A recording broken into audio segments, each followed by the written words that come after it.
So me and Nick are doing something new where he's cutting my hair and we're going to engage in deep conversation. In the deepest conversation ever. And the poll ended up being pretty close, so I reckon in a fortnight we'll have to talk about business. Yes, definitely. Both something we're passionate about, but school seemed to take the win just on the poll. So yeah, let's chat about school. What was your schooling life like? Man, schooling life, it was an interesting one. I went to a private school. I went to St. Peter's at Tuggerah, and it was interesting for me because I was always, say, an outcast. I wasn't like in the popular group, but I wasn't in like said like if you want group people, unpopular group, popular group. I was kind of in the middle. So hitting 4 on top, yeah. Yeah. Yeah, cool. Yeah, like it was very interesting. I was kind of like just did my thing, really. I had a group of friends that we like all hung out together and just did weird shit. Always was the, what do you say, outcast kind of. I don't know. Yeah. Yeah. What about from an education, like an academic perspective? Academic, like I was into it. I like the idea of it. I think I was from the podcast that we had about the on Bridge the Gap and talking about my father. There was a lot of expectation to get high grades as per se, or like to get, there's a lot of pressure there. So I always felt like I was trying to achieve shit in at school for him, not for me. There wasn't like, I was like, oh, I have to do this. Silly flies. I have to do this this course. I have to do this certain subject for him, not for me. And I think back now that if I just focused on doing what I wanted to do and like focus on my strengths, I probably would have done so much better. Yeah. Because I was thinking about it last night as well. A lot of teachers said to me that I had a lot of potential, but I was very distracted. And I think that all comes down to that I just was not interested in the topics I was doing.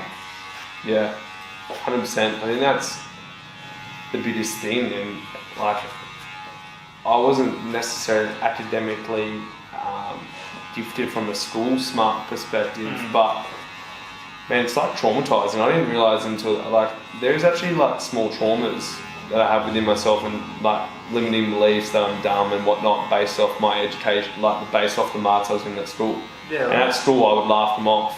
You know, I did like 30%. I'd laugh them off, but then I didn't actually realise subconsciously it actually hit me harder than what it did. Yeah. Because it's like we're at school and we get told that the ATAR is the be all and end all. And don't get me wrong, if you're going to go to university and you need to go to university and you need ATAR for that, like go for it. Yeah. But there's more to life and career than just getting the ATAR and going to university. I feel like it doesn't, like, I don't know, I just think that people you can feel real dumb at school, like, if you don't get them up. Because everything's relied on the ATAR. Yes, definitely, man. I see that like a lot within even the shop here. Like, I love the conversation with someone that's in the 12 and be like, how's school going? So stressed, so like worried. Like, what for? Yeah. Like, but I understand because it was such, like, that's their world. Yeah. But in the grand scheme of things, when you say reach our age or even literally the year after school, you're like, that doesn't fucking mean anything. Yeah, exactly. I mean? It's like, it actually, unless of course you want to go to uni, as you said, and you wanted to get the grade that you wanted, but they just put so much emphasis on it to be like, if you get a bad ATAR, your life is over. You're just going to go down the shithole. Like, yeah, and that's what it's made to believe. It's like trade or university, and I often feel like it doesn't allow the people that think out the box. Say for an entrepreneur, it doesn't allow and cater for them to think outside the box, and also. And I don't mean this in any disrespect, and I don't know the level of education of some of the teachers, but someone teaching a business degree now, I'm looking at like business, like program at school, as in like business studies, that has no experience running their own business. 100, bro. Like, it doesn't make, it's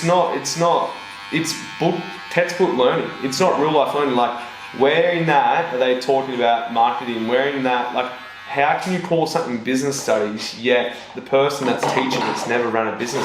Yes. But there's the difference between, Mike Pearson talks about bro science. It's like, bro science means fucking world. Yeah. Bro science is so, I would rather you come in, take this legend and go, you know what, the first year's going to be a grind, but this is how you're going to best be able to deal with it. Or this is how you can stay productive. Or this is how you can, like, that's, and maybe I'm wrong what's within the syllabus of business studies, but I just don't call it business studies. Yeah, business studies, we had commerce. Like, you've got the commerce, and I think that's more about numbers and all that kind of shit. And back then, I wasn't really into business as what I am heavily now, but I definitely, looking at it now, I've always thought that there should be a class or like something that everyone does called life lessons or life course or something. 100%. You know, Carillon does that. You know the sports school up at Carillon? Yeah. They do that. Oh, really? So I spend a little bit of time with a guy out there, one of my members' sons. Yeah. And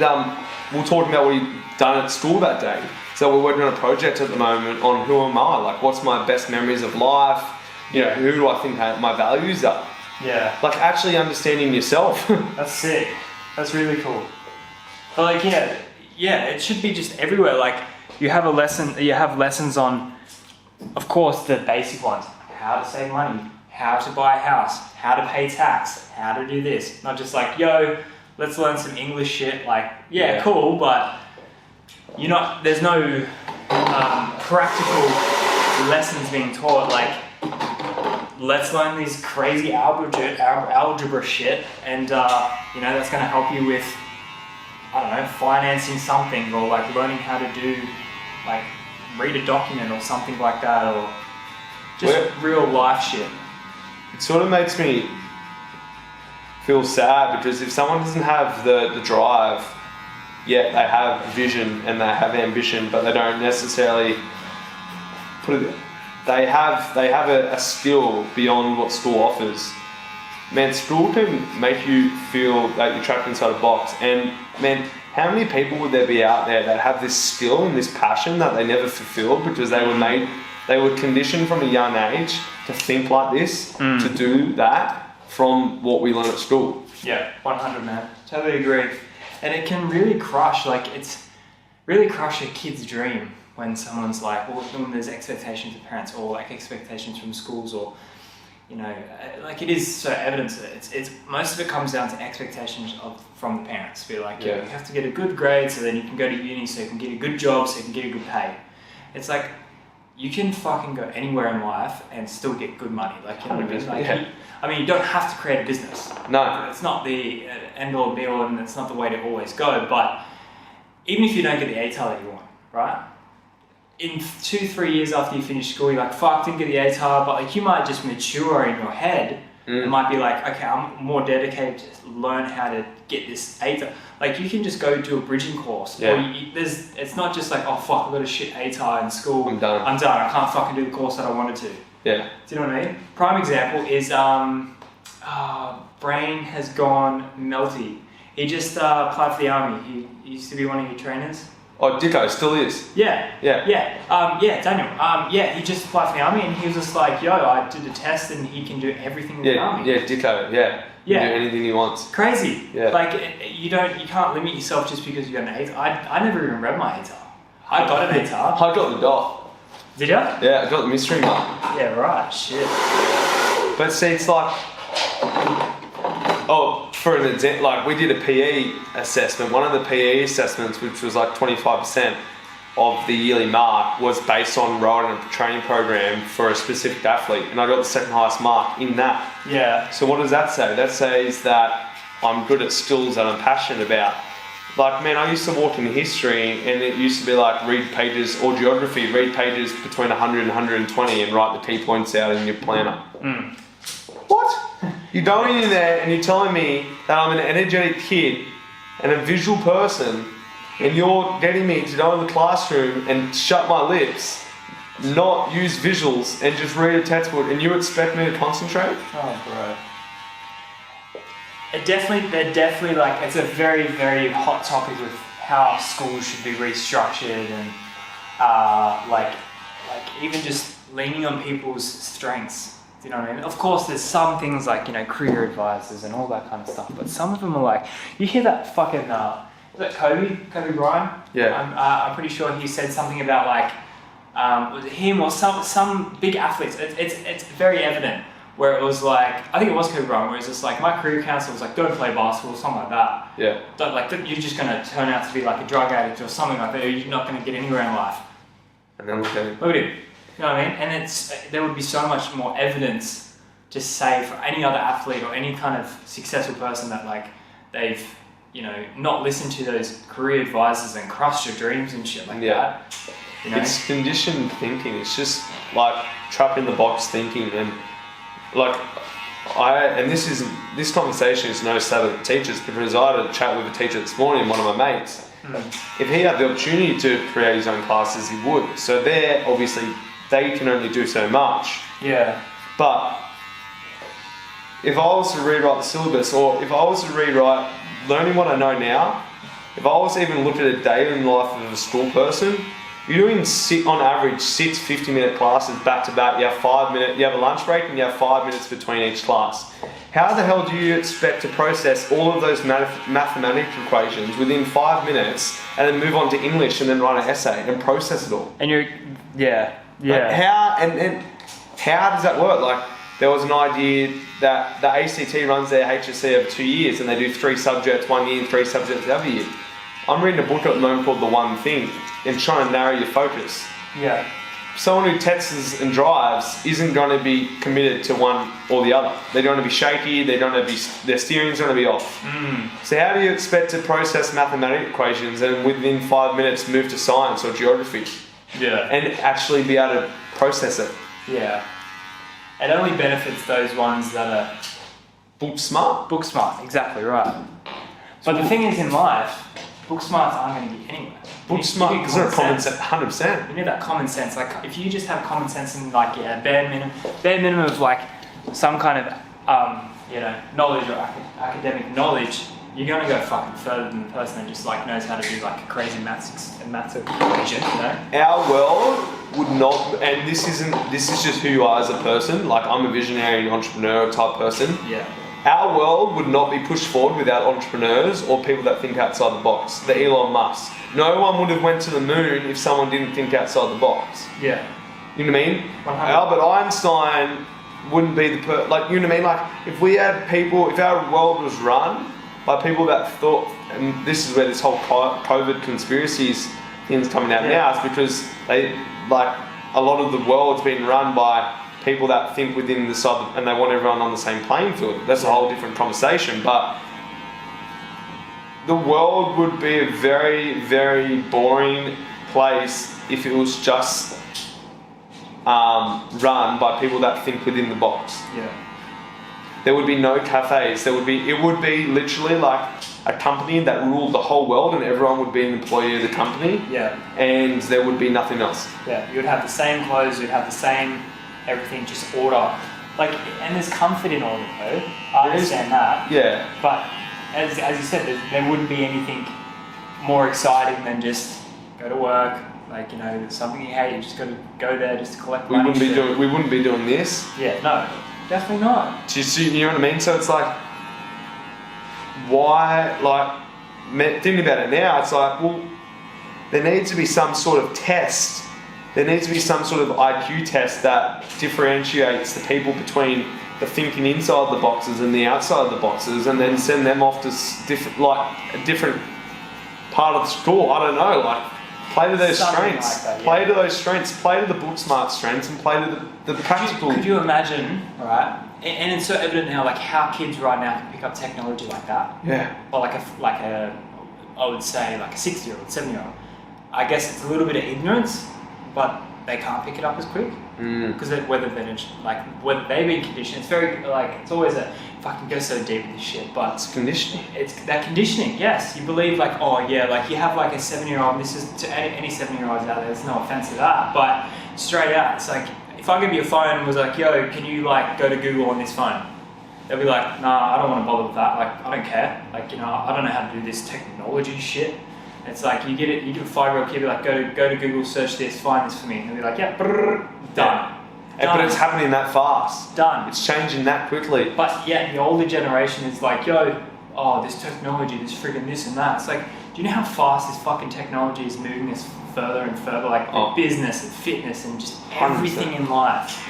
But it's it can be the worst thing because it's like everyone's now at school. It's like I feel like popularity is based on Instagram followers and like status of social media. Like this is why that who am I is such an important subject of actually understanding who you are as a person. Yeah. Like, I don't know. Where do you think? Something popped in my head then. Where do you think that mentality of getting those likes and comments, like, yes, I've got like fucking 100 likes on this thing. Where do you think that like self-confidence, that self-worth kind of energy came from?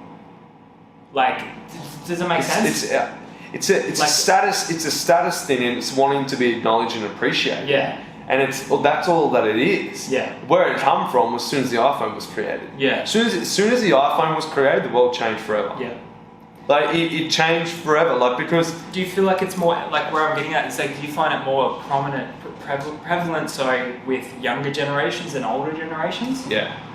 Like where I'm kind of like where my head kind of went is like, and I'm not blaming anything. I'm just like testing the idea of it. Do you think that like, even with everything at school and everything, like how it's all going on, it's all coming out now slowly as we're all becoming like, you know, those individuals are influencing other people at around our age. But like, do you think it's conditioned young kids to be like, you've got to get a good grade, you've got to be good, you've got to like the parents have like these expectations, 100%. and then it's kind of like, and then it bleeds and it's like, oh fuck, well if I get like 100 likes on this Instagram post, I'm going to feel validated, so that my parents are going to be proud because, you know, I'm everything's popular. conditioning. Everything. I truly believe that our world, this is my own opinion and anyone can disagree, but I'm valid to my beliefs, that our world is run by a group of small percentage of people. I believe that the world is run by a group of very, very, like a small percentage. There's a reason why the rich get richer and the poor get poorer. There's more reasons, and I understand there's a lot to do with routine, but there's a reason why the 150 billionaires are always earning more and more money.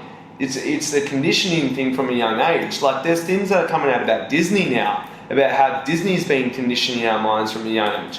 Why is everything that's been put up on YouTube, for example, about conspiracy theories and everything, that's all been deleted off YouTube and all those things. Yeah, our news is flooded with murder scenes every single day.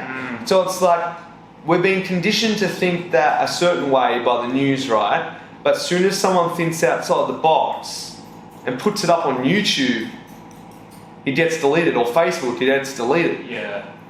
So why? So it's like then it's coming back from a young age. It's like we're conditioned from a young age to think and be like a certain thing. As soon as you think outside the box, you're out of line, you're wrong. Yeah. No, don't start a business. It's too risky. Yeah, But in actual fact, look at this virus. People's employees, business owners are probably thriving more in a way of innovating right now than employees that have lost their jobs. 100. What leg do they have to stand on now? Yeah. So it's like if you actually look at it, there's actually a statistic going around. I remember Jack Delosa telling me, who jumped on the podcast, the Bridge It Out podcast, like the rate at employees losing their job is almost the same as business owners failing.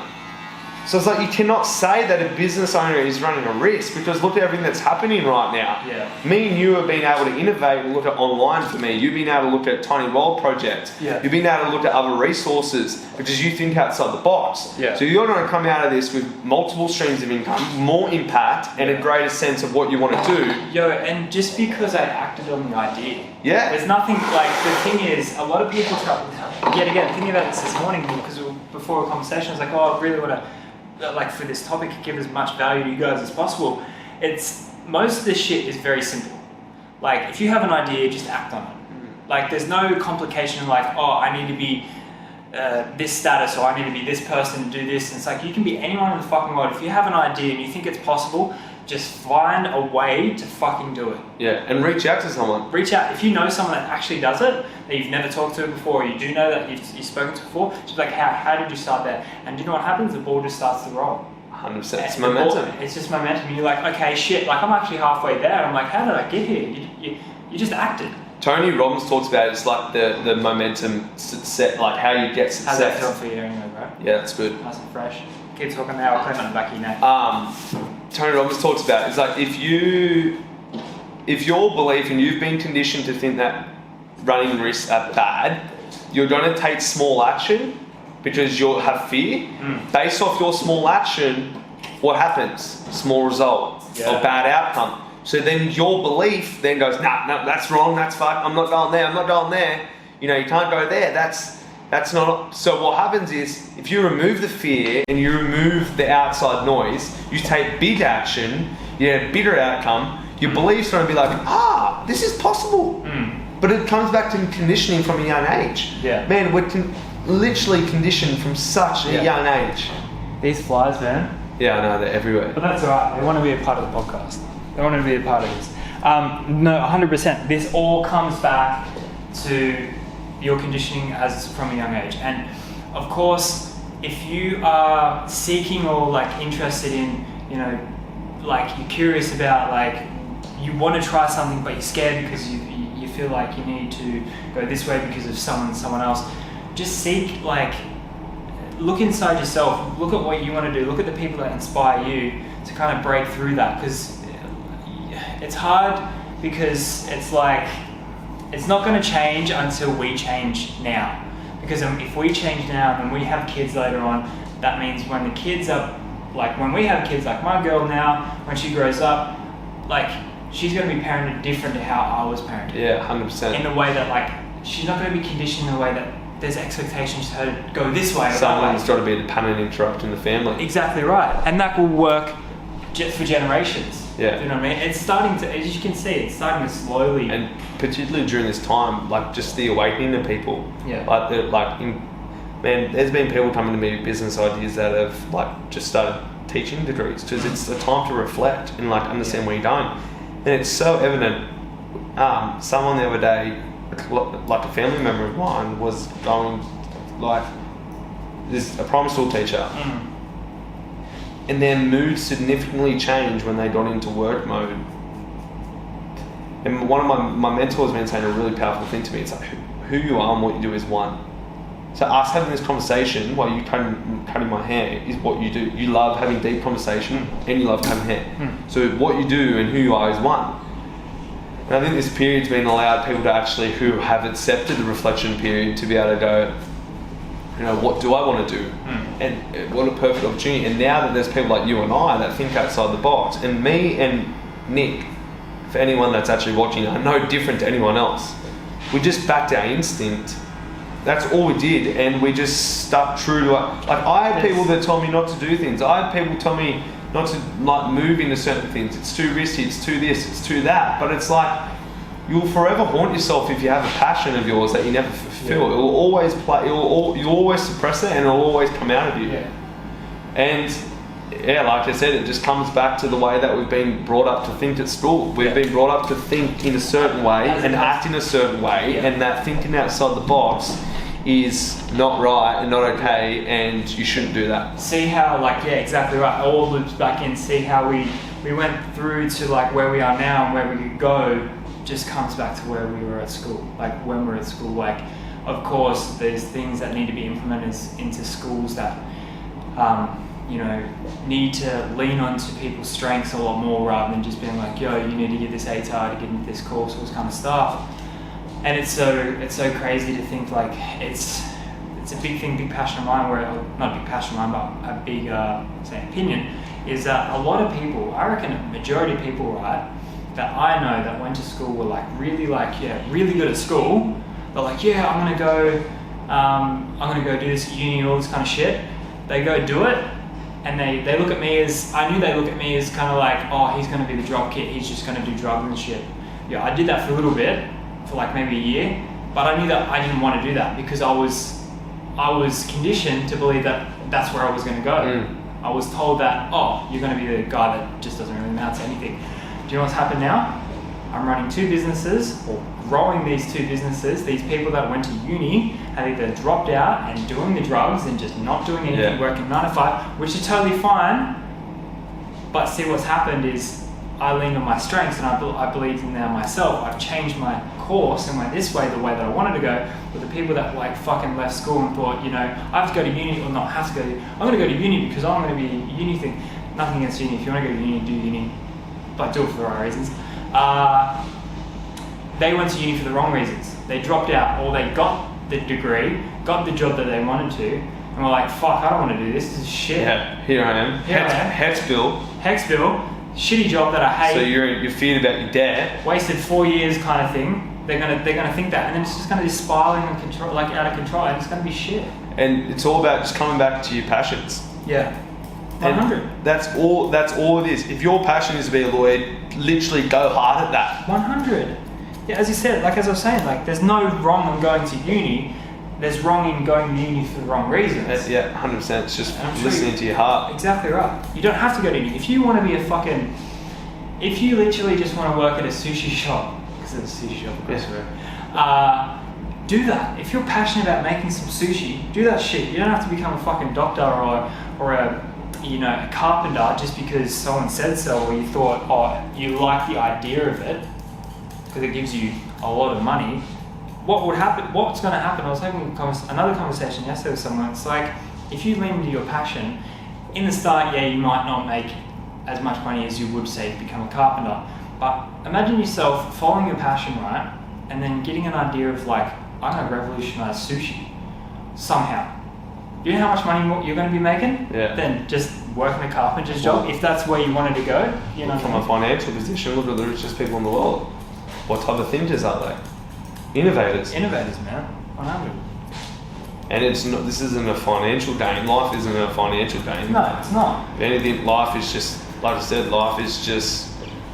to me, just find your passion. Yeah, exactly. And finding out who you are. Self-mastery. Finding out who you are and playing to that. Yeah.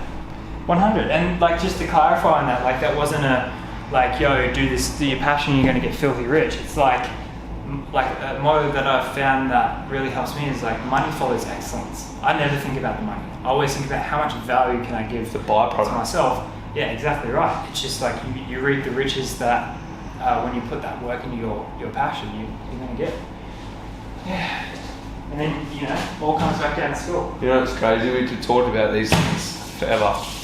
Yeah. But yeah, coming back to like finishing the school thing, it's like, I don't personally agree with it because I don't think it plays to everyone's strengths, and I don't know how they're going to create a syllabus that allows that. But man, you got to play to people's strengths, because people leaving school traumatized thinking they're stupid. Yeah, 100%, man. 100%. There's a lot of flaws within school. Like socially, it's like it can be good, but at the same time, yeah, there's expectations of getting a certain what do you say, like certain mark or anything like that. And if you don't get a certain mark, you're done. It's crazy. Crazy. All right, guys, that is it. One hot take: if you're in year 12 or close to coming to or in high school, don't put so much pressure on yourself. I know if your parents are putting pressure on yourself, I wouldn't say brush it off, respect it, but just acknowledge it, but own your space. Just stay true to what you believe. Yeah. It's hard because it's a hard thing to take, because like you said, you want to impress your parents, but just don't lose that sight and that vision of who you think you are and what you can do. 100. But just acknowledge them, because they're your parents and they're probably paying for your food and everything at the moment. Exactly, so you want to keep that relationship. Yeah. But man, at the end of the day, if they're really good parents, they just want to see you happy. Yeah. Yeah, definitely. That's you, bro.